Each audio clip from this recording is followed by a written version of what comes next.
Hey guys, Nick here, back with another quick iOS tip that could totally save your day. If your iPhone gets stuck on verifying update or the Apple logo while updating to iOS 26.5, there's a good chance your storage is almost full.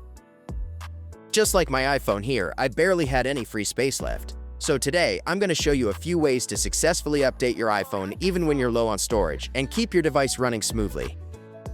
First of all, updating directly from Settings, then General, then Software Update usually isn't a good idea when your storage is almost full. The update package takes up a lot of temporary space, which can make your iPhone lag, freeze, or even fail the update entirely. So instead, we're going to use external update methods. If you have another iPhone nearby, you can actually use it to help update your device. First, connect the iPhone that needs the update to power or a computer with a cable. Press volume up, then volume down, then hold the power button until the iPhone enters recovery mode. After that, keep holding the power button until the Apple logo starts flashing. At this point, the nearby iPhone will detect that your device needs recovery. Tap Continue. Enter the pairing code, then choose System Recovery. After that, tap Check for Update, then Update Now. The iOS download will happen on the other iPhone instead, which helps save storage space on your main device.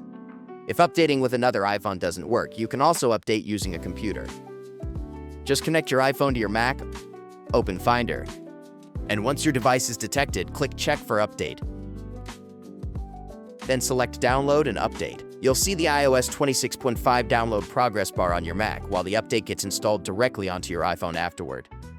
You can also try using ReiBoot.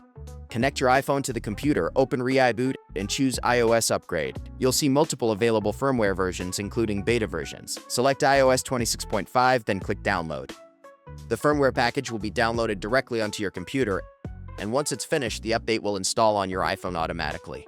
This is actually the tool I personally use all the time. Not only can it update to the official iOS 26.5 release, but whenever new beta or RC versions come out, the software usually supports them very quickly too. You don't even need to join Apple's developer beta program to try beta iOS versions.